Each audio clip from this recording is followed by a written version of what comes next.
Halo, selamat datang kembali di sesi pendalaman kita. Halo. Hari ini kita mau ngupas tuntas satu ide keren nih dari buku Clear Thinking, bagian soal exemplars dan latihan. Ya, bagian 2.7 ya. Betul. Pertanyaannya kan gimana sih caranya kita bisa sengaja gitu naikin standar diri biar kemajuan pribadi kita lebih cepat.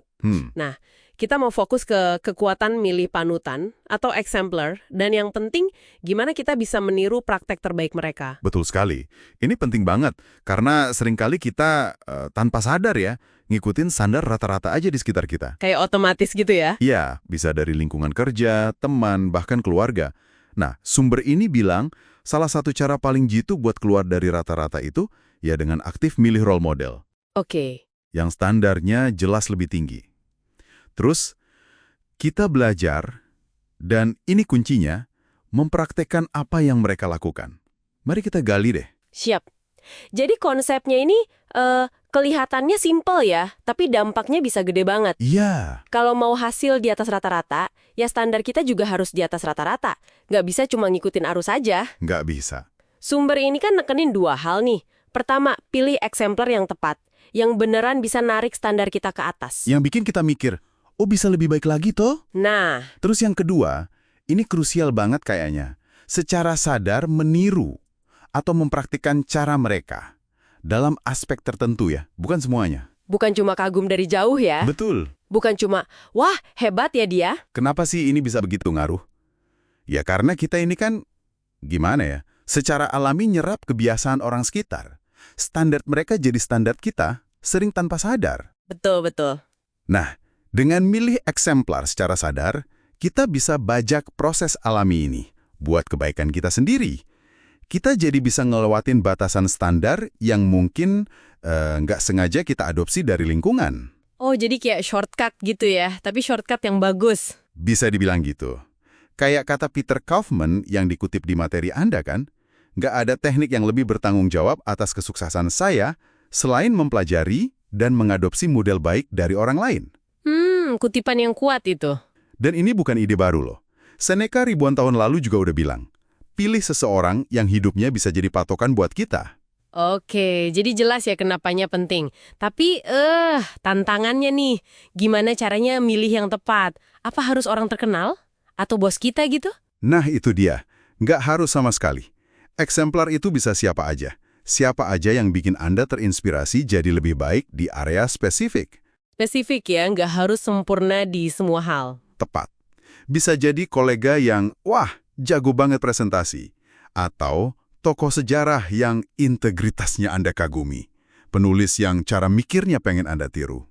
Atau bahkan temen yang disiplin banget olahraganya gitu. Bisa. Nggak perlu kenal pribadi juga. Yang penting kualitas atau tindakan mereka itu bikin Anda mikir, standar gue kayaknya bisa nih dinaikin lagi. Oke. Ada ide menarik tuh di sumbernya soal Dewan Direksi Pribadi. Keren istilahnya. Gimana tuh? Ya kayak kumpulan eksemplar virtual gitu. Orang-orang yang standarnya Anda kagumi di area berbeda. Anda bisa konsultasi ke mereka dalam pikiran Anda. Dan bisa diubah-ubah juga seiring waktu. Oh, jadi fleksibel ya, sesuai kebutuhan kita saat itu. Betul. Tujuannya, yaitu tadi, naikin standar pribadi Anda. Biar apa yang dulu rasanya udah cukup, sekarang jadi, bisa lebih baik lagi nih. Oke, Dewan Direksi Pribadi. Udah kebayang nih. Nah, kita udah milih nih katakanlah beberapa eksemplar. Terus, apa cukup mikirin mereka aja?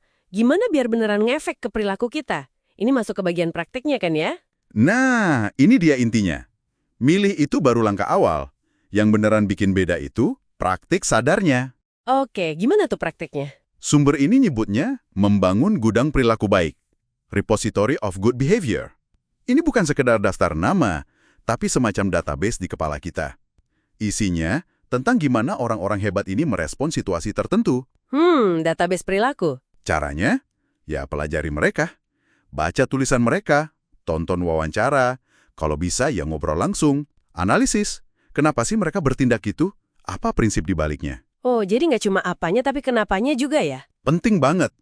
Terus, yang paling penting nih, latih. Latihan yang disengaja. Contohnya gimana tuh latihannya? Identifikasi satu situasi rapat spesifik minggu depan. Sebelum rapat, mikir bentar. Kalau nama eksemplar di situasi X ini, kira-kira prinsip apa ya yang bakal dia pegang? Terus coba terapkan satu respon kecil aja berdasarkan prinsip itu pas rapat nanti. Jadi spesifik dan kecil dulu ya latihannya? Iya, ini latihan aktif. Bukan cuma nanyain dalam hati apa ya yang bakal dia lakuin, tapi kita coba terapkan prinsipnya, walau dalam skala kecil. Oke. Jadi bukan copy paste plek-plekan tindakannya ya, tapi lebih ke prinsipnya, terus dilatih. Betul. Ini menarik, tapi nggak ada risiko kita jadi kayak nggak autentik gitu, kayak cuma gabungan sifat orang lain. Itu pertanyaan bagus, dan sumbernya juga nyinggung ini kok. Tujuannya itu bukan buat jadi tiruan atau kehilangan diri sendiri, justru sebaliknya. Oh iya, gimana tuh? Dengan kita belajar dan mempraktekkan elemen-elemen terbaik dari eksemplar, kita tuh sebenarnya lagi mengintegrasikan kualitas-kualitas bagus itu ke dalam diri kita. Mengintegrasikannya? Iya, ini justru memperkaya kita, memberi kita lebih banyak pilihan respons, dan pada akhirnya ini meningkatkan standar otentik kita sendiri. Jadi bukan kehilangan otentisitas, tapi meningkatkan versi terbaik dari diri kita. Wah, oke, masuk akal banget. Jadi ini memperkaya diri bukan mengganti diri ya? Tepat. Ada satu lagi nih yang cukup kena dari materi Anda. Kutipan dari Denzel Washington itu loh. Yang mana tuh? Yang bilang, Anda nggak pernah tahu siapa yang Anda sentuh, betapa pentingnya teladan Anda bagi orang lain. Wah, ternyata kita ini juga exemplar ya buat orang lain. Tepat sekali. Mau kita sadar atau enggak, tindakan kita, standar kita, itu jadi contoh. Nggak kepikiran sampai situ kadang. Iya kan? Mungkin buat anak kita, anggota tim yang baru, adik, teman, cara kita hadapi tantangan, cara kita ngomong, standar kerja kita, semua itu dilihat. Dan bisa jadi bintang penuntun buat mereka. Jadi ada sisi tanggung jawabnya juga ya? Banget! Jadi, saat kita berusaha naikin standar diri dengan belajar dari eksemplar kita, secara nggak langsung, kita juga lagi netapin standar yang lebih baik buat orang-orang yang mungkin melihat kita sebagai panutan mereka. Wah, keren ya. Jadi efeknya bisa double gitu. Kita belajar buat diri sendiri, ternyata juga jadi contoh yang lebih baik buat orang lain. Nah, intinya di situ.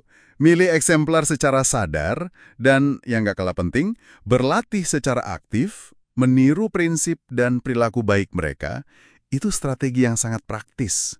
Buat pengembangan diri, jalan keluar dari hasil yang biasa-biasa aja ya? betul. Ini bukan cuma soal mengagumi dari jauh, tapi benar-benar menginternalisasi standar yang lebih tinggi lewat latihan yang disengaja. Oke, sebagai penutup nih, mungkin ini pertanyaan buat kita semua renungkan ya. Boleh. Kalau kita sadar nih, kita juga jadi contoh buat orang lain.